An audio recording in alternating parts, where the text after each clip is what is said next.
आदेश। जय महाकाल, जय महाकाली। साधकों, क्या कभी ऐसा हुआ है कि घर के मंदिर में अचानक ऐसी खुशबू आई कि तुम्हारा मन शांत हो गया? या कभी ऐसा लगा कि घर में कोई अनहोनी होने वाली थी, पर ऐन वक्त पर किसी अदृश्य हाथ ने सब संभाल लिया? लोग इसे किस्मत कहते हैं, पर अघोर मार्ग में इसे कुल शक्ति का आगमन कहते हैं।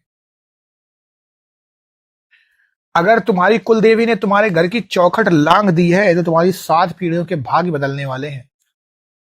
पर सावधान, अगर तुम इन संकेतों को पहचान नहीं पाए, तो ये दिव्य शक्ति वापस लौट जाएगी और तुम फिर उसी भटकाव के अंधेरे में गिर जाओगे।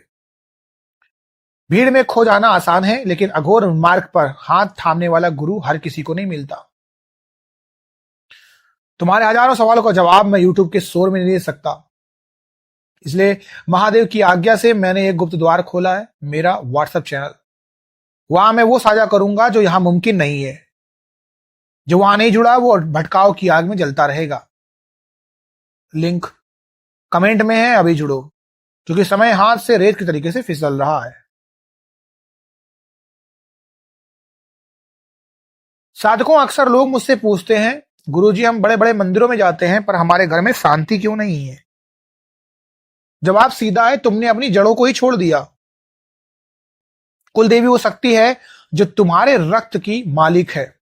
जब माँ घर की चौखट के अंदर कदम रखती है, तो वो ढोल नगाड़े नहीं बजाती, वो सूक्ष्म संकेत देती है। आज मैं तुम्हें वो 16 गुप्त प्रमाण बताऊंगा जो सिद्ध करते हैं कि कुलदेवी ने तुम्हारे घर को अपना मंदिर बना लिया है।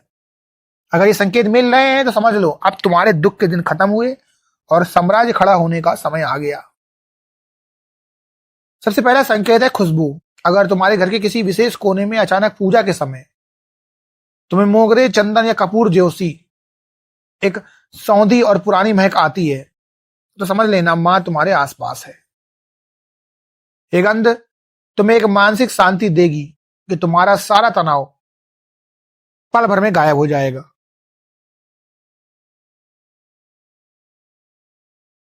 अगर मंदिर की ज्योति बिना हवा के अचानक ऊंची होने लगे या दिव्य तरीके से नाचने लगे, तो यह कुल देवी की साक्षात हाजिरी है। कई बार ज्योति में तुम्हें त्रिशूल, लौ या किसी आकृति के दर्शन भी हो सकते हैं। मां ज्योति के माध्यम से बताती हैं कि मैं आ गई हूं। जब मां घर में होती है, तो घर के मुख्य साधक को आने वाली घटनाओं का पहले ही पता चल जाता है। अक्सर लोग कहते हैं, गुरुजी मुझे पहले ही लग रहा था कि ऐसा होगा। ये तुम्हारी बुद्धि नहीं है, ये मां का संकेत है जो तुम्हें खतरे से 24 घंटे पहले सचेत कर रहा है। अगर कोई सफेद गाय बार बार तुम्हारे द्वार पर आकर खड़ी हो जाए, या घर की मुंडेर पर कोई सुंदर पक्षी आकर चहकने लगे जो पहले कभी नहीं दिखा, तो समझो मां ने अपनी कृपा भेज दी है। खासकर रात के समय घर के बाहर किसी कुत्ते का शांत भाव से पहरा देना भी कुल शक्ति का संकेत है। जिस घर में कुलदेवी का वास होता है, वहां दरिद्रता और झगड़े टिक नहीं पाते। सालों पुरानी दुश्मनी या भाई भाई का मनमुटाव अचानक खत्म होने लगता है। मां की ममता घर के वास्तु के दोषों को जलाकर भस्म कर देती है। अगर तुम्हारी नींद रोज बिना अलार्म के ठीक 3:15 से 4 बजे के बीच खुलने लगी, तो समझ लो मां तुम्हें बुला रही है। साधकों, उस समय जागते ही अगर तुम्हें ताजगी महसूस हो, तो मां चाहती है कि तुम उस अमृत बेला में उनकी सेवा करो। बच्चे ऊर्जा के प्रति संवेदनशील होते हैं। अगर घर के जिद्दी बच्चे अचानक शांत और आज्ञाकारी होने लगे, तो समझो देवी ने अपनी छाया उन पर डाल दी है। मां आने वाली पीढ़ी को सबसे पहले मजबूत करती है। अक्सर लोग कहते हैं, गुरुजी पैसा आता है पर टिकता नहीं। और आजकल सबसे ज्यादा प्रॉब्लम भी यही है, पैसा आ तो रहा है पर उस कोने से निकल जा रहा है। जितनी तेजी से आता है उससे कई तेजी से जाता है। तो आप एक बात समझ लीजिए, मां के आते ही ये शिकायत खत्म हो जाती है। फालतू के खर्चे, दवाइयां, कोर्ट कचहरी में पैसा जो बहता है ना, वो आपका वो बंद हो जाएगा।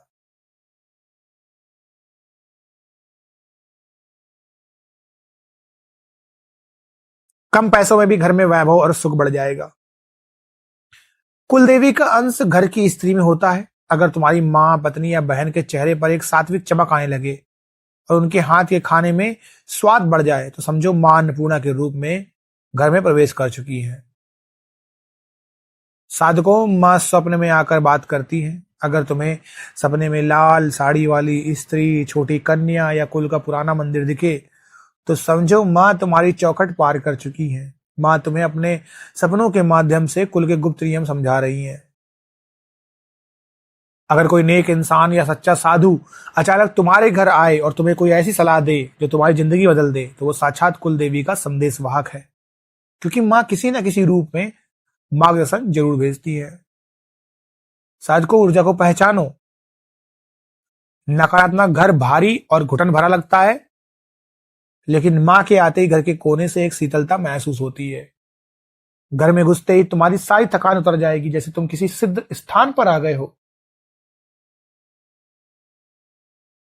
अगर घर में कोई ऐसी बीमारी थी जो हकीमों के बस की नहीं थी और अब उसमें सुधार होने लगा है तो यह माँ की संजीवनी शक्ति है। माँ घर में आते ही अकाल मृत्यु के योग को काट देती है। अब तुम्हारा मन अब सांसारिक प्रपंचों से हटकर मंत्र जप और सेवा में लगने लगा है। अगर ऐसा होने लगे तो समझ लो माँ ने तुम्हें अपना भगत चुन लिया है। तुम्हारी वाणी सिद्ध होने लगेगी और मुंह से निकली बात सच होने लगेगी। जो काम सालों से अटके थे, जो फाइलें दब चुकी थी, माँ के प्रवेश करते ही वो रास्ते अपने आप खुलने लगते हैं। तुम्हें मेहनत कम और फल ज्यादा मिलने लगता है, क्योंकि माँ अब तुम्हारे पीछे खड़ी है।